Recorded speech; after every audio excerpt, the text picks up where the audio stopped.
Hello good morning प्यारे साथियों। आज हम हिंदी की क्लास की तरफ बढ़ रहे हैं। हमारे समास लगभग 2 समास के समापन की ओर थे। तो आज अपने नए स्टूडेंट आए हैं, कुछ 5 या 6 के समथिंग। उनको देखते हैं अपन कि उनको हिंदी कहाँ तक आती है। उनका एक डेमो लेते हैं अपन। अगर अपन आज पढ़ेंगे थोड़ी 10 में आपको बर्तनी बताऊँगा। क्या आप बता सकते हो मुझे कि शुद्ध है या अशुद्ध है? मैं आपसे पूछूंगा और आपको मैं शब्द दूंगा, आपको मुझे पढ़कर बताने हैं क्या लिखा है बोर्ड पर और क्या नहीं लिखा है। नंबर एक मैं लिख रहा हूं। मैंने बोला हिरण। नंबर 2 मतलब इसी का एक और रूप लिख रहा हूं, मतलब एक ही रूप लिखा मैंने। बताओ ये शुद्ध है या अशुद्ध है? अशुद्ध है। चलो, कुछ लोग बोल रहे हैं अशुद्ध है, कुछ लोग बोल रहे हैं शुद्ध है। अब मुझे मेरे स्टूडेंट बताएंगे जो सबसे प्रभावशाली है हमारी कोचिंग के अंदर। उनका नाम लिया जाएगा बाद में, लेकिन वो ही बताएंगे अभी कि ये शुद्ध और अशुद्ध क्यों है। मैं शिव सिंह से पूछता हूँ, शिव सिंह धाकड़ से, बताएंगे ये अशुद्ध क्यों है। की मात्रा नहीं लगेगी। छोटे की मात्रा नहीं लगेगी। तो आपने बोला छोटे की मात्रा नहीं लगेगी, लेकिन मात्रा तो लगेगी, रा पे लगेगी। ऐसा बोलो ना, बोला करो। बोलोगे नहीं तो फिर कैसे आपको पता चलेगा? इसको बोलते हैं हरिण। हिरण कभी नहीं होता, हरिण होता है। तो आप देख रहे हो नए स्टूडेंट का बोल वाला हो गया बंद। अब ऐसे ही आपको पता है, देखो स्टार्टिंग से कोई नहीं सीख के आता। आप आज आयो, आपको पता चलेगा शब्दों का सार्थक महत्व क्या होता है। यदि आपको शब्द नहीं आते तो समझ लो हमें कुछ नहीं आता। चाहे आप साइंस ले लो, चाहे सोशोलॉजी ले लो, चाहे अर्थशास्त्र ले लो। यदि हिंदी की व्यवहारिक रूप से आपको शब्द आएंगे तो शब्दों के प्रयोग के आधार पर ही हम किसको पहचानेंगे? वाक्य को। कोई भी व्यक्ति आपसे कुछ बोलता है तो यदि उसमें आपको शब्द आते हैं तो आप उसका अर्थ निकाल पाओगे। जैसे इंग्लिश में वोकैबुलरी रहती है, ऐसे हिंदी में अपनी एक डिक्शनरी रहती है, शब्द बर्तनी। उसके आधार पर अपन पहचानेंगे। इसमें कुछ नियम है, तो नियम आपको मैं पहले लेकर चुका था, लेकिन अब मैं आपसे फिर दूसरा शब्द देने को जा रहा हूं। मैंने बोला ऐसे ही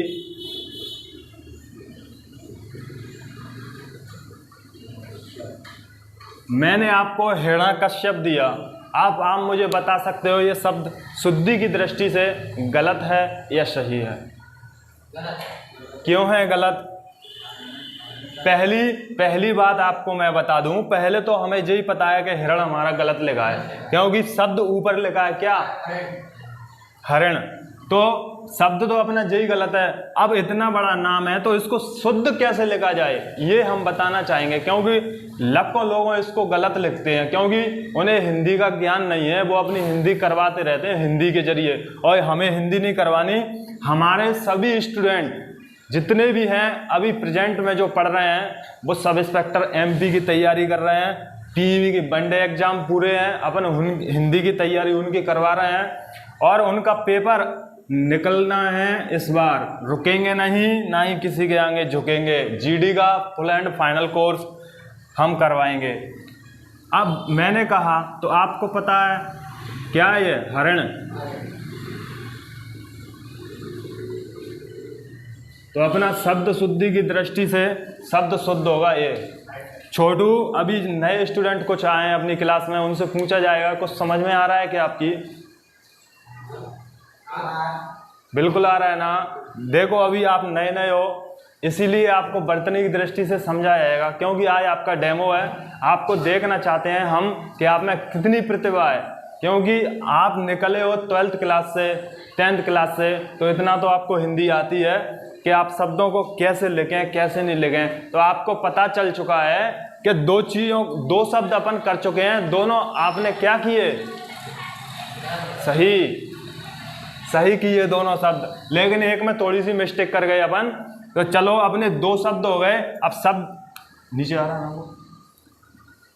अब मैंने आपको शब्द दिया जो बहुत ही बेहतरीन शब्द है, जिसको दुनिया लिखती है गलत, लेकिन आज इस कोचिंग के माध्यम से, मेरे स्टूडेंटों के माध्यम से आज इस शब्द को सुधारा जाएगा और मैं अपने स्टूडेंट्स को कहूँगा जहाँ भी आप जाओ आपको शब्द शुद्धि, शब्द अशुद्धि दिखे उस शब्द को शुद्ध करने की कोशिश करें। और जिस भी कहीं भी दिखे आपको शब्द तो आपको बोलना चाहिए कि सर ये शब्द क्या है, गलत।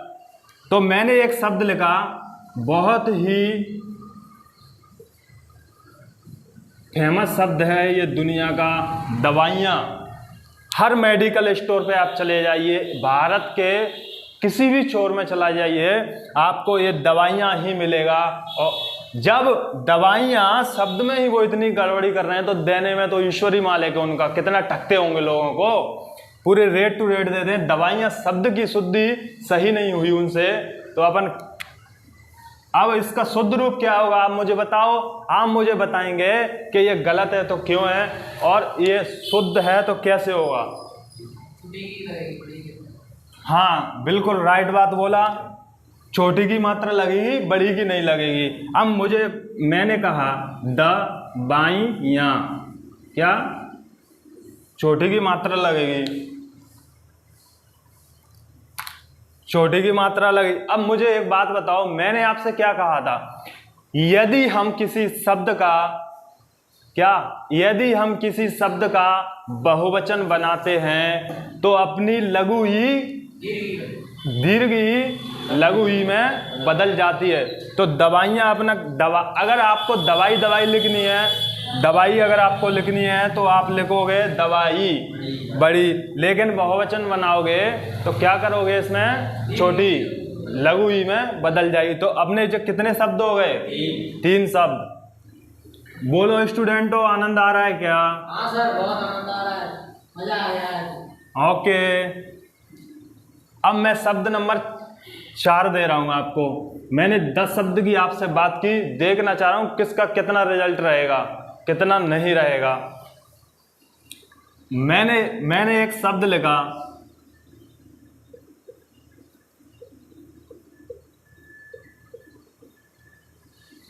अब इस शब्द को मैंने आपसे बोला मनोकामना।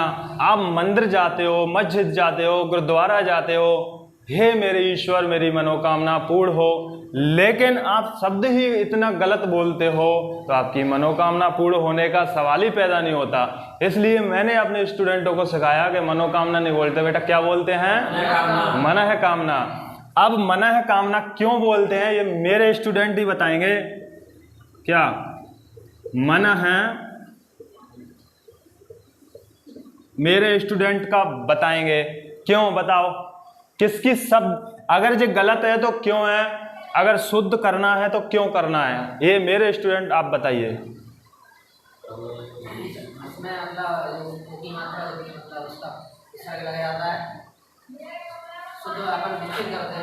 पहली बात तो ये है, यदि अगर संधि की दृष्टि से ये शब्द गलत है, क्या मैंने आपको बताया था, यदि विसर्ग से पहले क्या आ जाए, अपना स्वर हो आ, और विसर्ग के बाद अपना मेल किससे हो, का से या पा से, ठीक है। तो विसर्ग का क्या रहता है, विसर्ग ही रहता है, विसर्ग में नो चेंजेस होता है। क्या विसर्ग में नो चेंजेस होता है, तो विसर्ग का विसर्ग ही रहेगा, इसमें कोई चेंजेस नहीं होगा। ऐसे में एक शब्द और लिखा आपके सामने, दुनिया लिखती है, मैंने लिखा अधः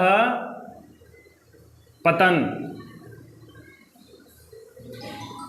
मैंने लिखा अधः पतन। अब मुझे आप एक बात बताइए, ये वही शब्द है, मैंने आपसे अभी बताया था, यदि क्या, यदि आपका विसर्ग का विसर्ग ही रहता है तो विसर्ग से पहले स्वर होता है, स्वर का मेल किससे होता है, विसर्ग का मेल का या पा से हो तो विसर्ग का विसर्ग ही रहता है। और अपन शब्द इसको लिखते कैसे हैं लोग बाग,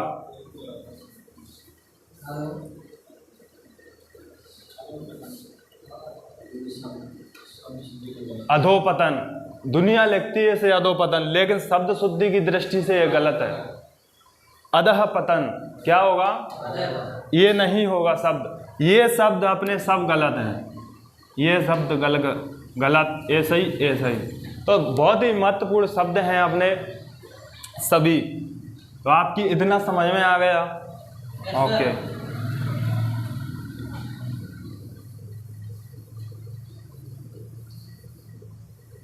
मैंने आपको एक शब्द दिया, क्या? मैंने आपको एक शब्द दिया महात्मा।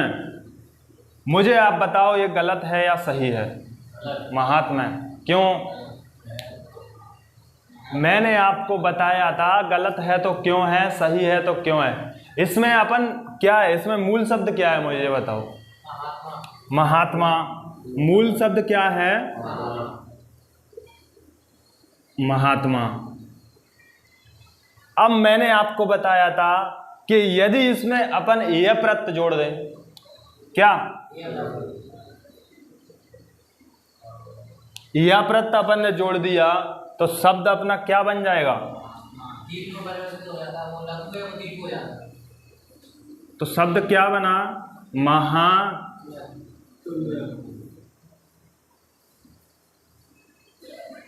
अब मुझे एक बात बताओ, क्यों ज्यादा क्यों हो गया माँ? क्योंकि अपना जो लास्ट वाला होता है ना, वो क्या हो जाता है? स्वर रहित हो जाता है, और स्वर रहित होने के लिए इसमें स्वर है नहीं जो इसको पूरा कर दे, इसलिए शब्द हो गया आधा। तो आप महात्मा, महात्मा नहीं बोलोगे, क्या बोलोगे? महात्मा। ऐसे ही अपना एक शब्द है बहुत ही खूबसूरत,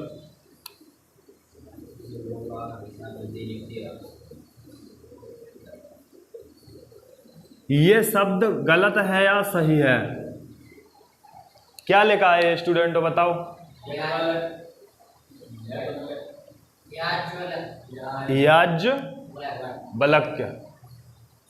अब मैंने आपसे बोला ये शब्द शुद्धि की दृष्टि से सही है या गलत है, तो गलत है। आप ऐसा मत कर देना कि मैं लिख रहा हूँ, मैं आपसे पूछ रहा हूँ गलत है तो आप गलत गलत करते चलो। ये शब्द क्या है? गलत। अब गलत क्यों है वो मैं बता रहा हूं। अगर बात करें हम, कैसे लिखा जाएगा इसे?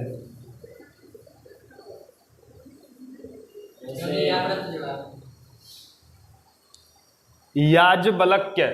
जो आपको ला दिख रहा है ना, वो भी आधा आएगा, इसमें का भी आधा आएगा।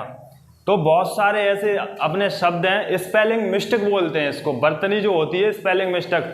अपने हिंदी एमपीएसआई में कम से कम 10 या 15 नंबर की यही आती है। इसलिए आपसे मेरा विनम्र निवेदन है कि आपको घर पे जाके शब्द शुद्धि पे थोड़ा ध्यान देना होगा, उसे सुधारने की कोशिश करना होगा। जीडे में भी आती हैं 2-4 नंबर की, 2-4 नंबर की एमपीएसआई के लिए सबसे इम्पोर्टेंट है। एमपीएसआई में कम से कम 10 या 15 नंबर की शब्द शुद्धि आती है, और आपको मैंने नियम लिखवाए, उन नियमों पे आप गौर करिए और घर जाकर बिल्कुल अभ्यास कीजिए, क्योंकि आप अभ्यर्थी हो तो अभ्यास की आपको ज़रूरत है। ठीक है, तो आज की क्लास का यहीं पे समापन होता है।